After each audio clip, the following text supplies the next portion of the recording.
Hi welcome to our channel. ఒక సంచలన వార్త చూస్తున్నాం. సుప్రీంకోర్టు ఎలక్టోరల్ బాండ్స్ను నిషేధిస్తూ ఒక తీర్పు వెలువరించింది.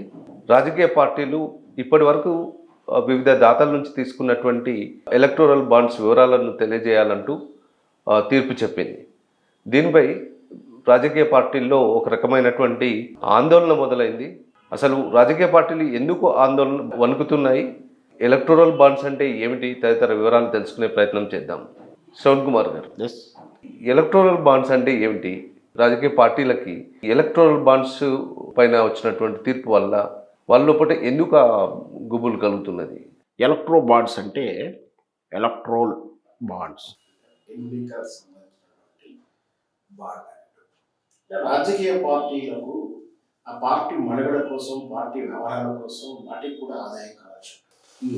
సహజంగా పార్టీలకు రకరకాల రూపంలో ఆదాయాలు వస్తుంటాయి, ఆదాయం సమకూర్చే అవకాశం. మొట్టమొదటిగా సభ్యత్వ రుసుము పేరు మీద ఆదాయం వస్తుంటాయి, లేదా దానికి స్థిరాస్తులు ఏమైనా దాని ద్వారా రెంట్లు కానీ కిరాయిలు కానీ రావడం కానీ జరుగుతుంది. ఇక తర్వాత ఏదైనా సరే ఏదైనా పథకం స్కీమ్ కానీ ఏదైనా పెట్టుకొని వ్యాపార సభల ద్వారా విరాళాల ద్వారా తీసుకోవచ్చు. సో ఇట్లా ఏదైనా లేదు, కానీ ఆ మొత్తాలు సరిపోవట్లేదు, రాజకీయ పార్టీలకు విరాళాలు రావట్లేదు, అఫీషియల్గా రావట్లేదు, అన్అఫీషియల్గా తీసేసుకుంటున్నారు. ఇలా రాజకీయ పార్టీలకు విరాళాలని ఎలక్ట్రో బాండ్ రూపంలో కొత్త ఆలోచన తీసుకొచ్చింది నరేంద్ర మోడీ ప్రభుత్వం. ఏ నరేంద్ర మోడీ బీజేపీ అయితే అవినీతి రహితంగా ఉందామని చెప్పి బ్లాక్ మనీ తీసుకొస్తానని చెప్పిన ప్రభుత్వమే బ్లాక్ మనీ ఎంకరేజ్ చేస్తూ తాను తీసుకొస్తానన్న విదేశీయులు బ్లాక్ మనీ తీసుకురాలేదు.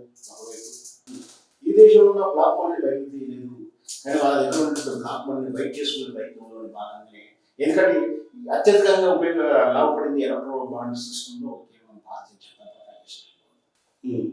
ఆ తర్వాత మిగతా భారతీయ పార్టీకి చాలా ఉన్నాయి. అయితే దీని ఉద్దేశం అంటే స్వప్రయోజనం దృష్టిలోనే దీన్ని చాటుగా తీసుకొచ్చింది నరేంద్ర మోడీ ప్రభుత్వం చెప్పొచ్చు. సో ఎవరు తీసుకొచ్చిన అందరూ వాడుకున్నారు. ఇక్కడ ఎలక్ట్రో బాండ్ ఏంటంటే ఒక పార్టీకి డైరెక్ట్ విరాళాలు ప్రభుత్వ బ్యాంకు ద్వారా ఎస్బీఐ ద్వారా బాండ్స్ రిలీజ్ చేస్తుంది. 1000 రూపాయలు, 10,000, ₹1,00,000, ₹1,00,00,000 బాండ్లు. అంటే ఒక 1000 రూపాయలు పెట్టి కొనుక్కున్నట్టు 1000 రూపాయలు, 10 లక్షల రూపాయలు పెట్టుకున్నామంటే 10 లక్షల బాండ్. ఈ బాండ్కి ఎలాంటి వడ్డీ ఇవ్వదు, ఎలాంటి బెనిఫిట్స్ లేవు. జస్ట్ ఒక నువ్వు 10,000 రూపాయలు ఇస్తే ఎట్లా రిసీట్ ఇస్తున్నారో ఆ రిసీట్ మొదలు ఉంటుంది ఈ బాండ్. ఈ బాండ్ ఎక్కడికైనా ఏ పార్టీకైనా విరాళాలు ఇవ్వాలి, ఇతరులు ఏది కూడా వాడుకోవడానికి. అంటే ఈ బాండ్ తీసుకెళ్ళి మళ్ళీ తాకట్టు పెట్టి లోన్ తీసుకోవడం, మళ్ళీ ఈ బాండ్ తీసుకెళ్ళి మళ్ళీ అమ్మడం కానీ ఇట్లాంటిది ఏమీ చల్లదు. కేవలం ఒక పార్టీకి మాత్రమే విరాళాన్ని ఇచ్చుకునే అర్హత ఉంటుంది. నీకు నచ్చిన పార్టీకి ఇచ్చుకోవచ్చు. ఇదేంటంటే చివరికి ఎంత తీవ్ర పరిణామం చెందిందంటే ఎంత చెడు జరిగిందో ఒకటి చెప్తాను. దీనివల్ల ప్రభుత్వం అక్కడ వచ్చినటువంటి చట్ట ఉద్దేశం ఏంటంటే రాజకీయ పార్టీలకు ఆర్థిక వనరులు చేకూర్చే ఉద్దేశం. అంటే దీని ఎజెండా ఏంటి? భారతీయ జనతా పార్టీ తన దగ్గర ఉన్నటువంటి బ్లాక్ మనీని బయట చేసుకునేమాట.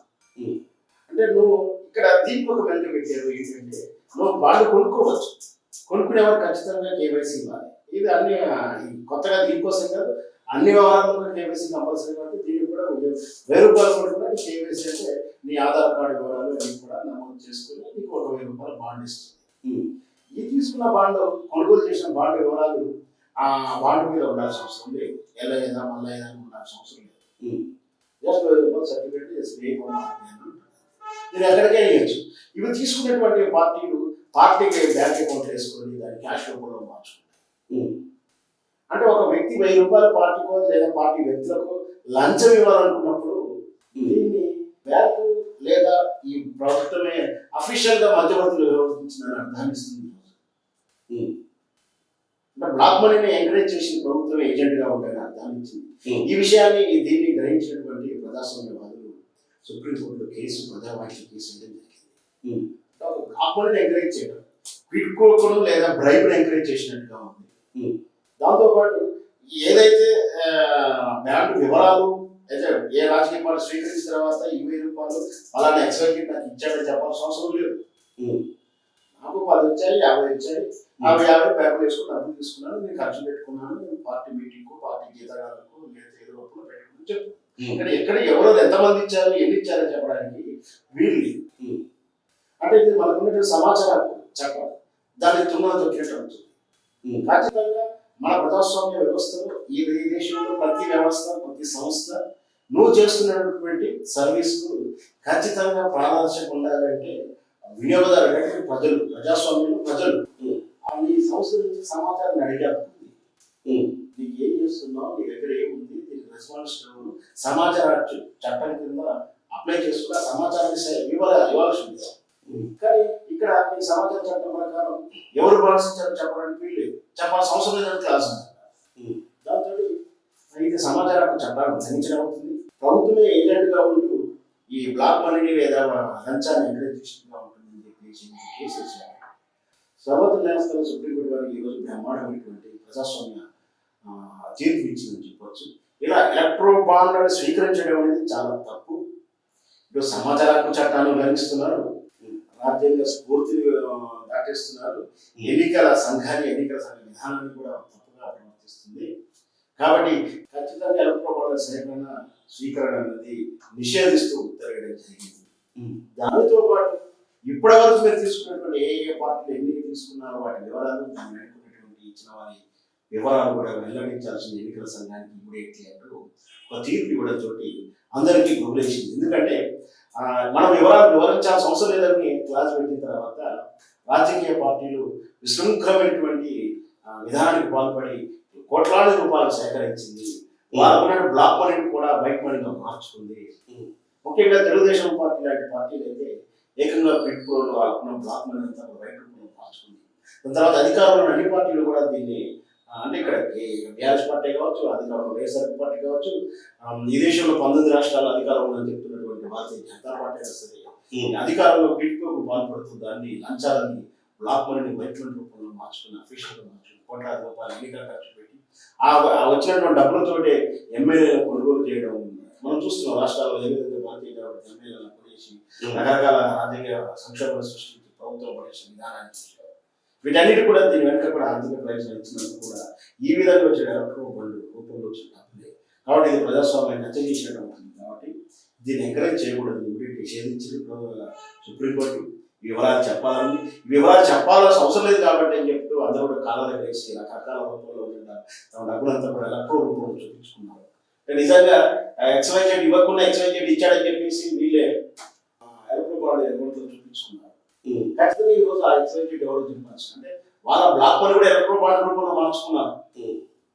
అవి ఇప్పుడు అన్ని బయటపడుతుంది. ఆ కార్పొరేట్ కంపెనీలు ఎవరు కొన్నారు, ఎవరు ఇచ్చారు, ఏం తీసుకున్నారు, ఆ కంపెనీకి అధికారం ఉన్నప్పుడు ఏం ప్రయోజనాలు చేకూర్చారు, వాళ్ళన్నీ బయటకు వస్తాయి. కాబట్టి రాజకీయ నాయకులు హొద్దులు మొదలైంది. ఏ రోజు కూడా రాజకీయ నాయకులు నిజాలు చెప్పారు. కాకుండా మాకు ఎలక్ట్రో బాండ్ చెప్పాల్సిన అవసరం లేదని చెప్పి కాలం వేసుకుని నాకు 300 కోట్లు వచ్చినాయి, 5,000 కోట్లు వచ్చినాయి, 4,000 కోట్లు వచ్చినాయి అని చెప్పేసి గర్వంగా చెప్పుకున్నారు. ఇప్పుడు వాటికి రీజన్ చెప్పాల్సి వస్తుంది, వాటికి ఆ అకౌంట్ ఎవరి ద్వారా వచ్చిందో చెప్పాల్సి వస్తుంది, ఎవరు తీసుకున్నారు వీళ్ళు చెప్పకుండా SBI దగ్గర వివరాల ప్రకారం చెప్పాల్సి వస్తుంది. ఇప్పుడు వాళ్ళ గుండెల్లో గొప్పలు మొదలైంది. అందుకే వాళ్ళు వణుకుతున్నారు. ముఖ్యంగా ఎలక్ట్రో బాండ్ ఎవరైతే దుర్వినియోగం చేసినారో అందరి గుండెల్లో రైట్ పెడుతున్నాయి. అయితే ఇక్కడ నాకు ఒక సంశయం ఉంది, ఒక అనుమానం ఉంది. ఏ విధంగా అయితే భారతీయ జనతా పార్టీ ఇతర రాష్ట్రాల ప్రతిపక్ష పార్టీలని CBI పేరు మీద, CID పేరు మీద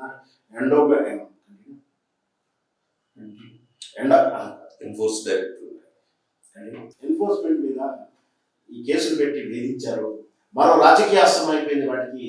ఈ ఎలక్ట్రో బాండ్ల విషయంలో పార్టీలు ఏ విధంగా వేధించబోతుందో నెక్స్ట్ చిత్రం అంతా కూడా ఎలక్ట్రో బాండ్ల మీద రాజకీయ పార్టీలు వేధించడానికి భారతీయ జనతా పార్టీ నరేంద్ర మోడీ చేతిలో పాస్పాస్త్రం ఇచ్చింది అవుతుందా, లేదా తన ప్రయోజనం కోసం దీన్ని తొక్కి పెడతాడా, దీన్ని ఏం చేస్తాడనేది మనం వేచి చూడాలి. ఖచ్చితంగా ఇది మాత్రం రాజకీయ ప్రయోజనాల కోసం నరేంద్ర మోడీ వాడుకోబోతాడు. ఎలక్ట్రో బాండ్ల విషయంలో పార్టీలని బ్లాక్మెయిల్ చేస్తారు. దానికోసమే ఈ విధంగా ఇట్లాంటి దాన్ని వాడుకోవడానికి ముందుకు ఉంటాడు. ఖచ్చితంగా CID, CBI ఎన్ఫోర్స్మెంట్ ఏ విధంగా దుర్వినియోగం చేస్తూ ఇతర పార్టీ వాళ్ళని బ్లాక్మెయిల్ చేశాడు.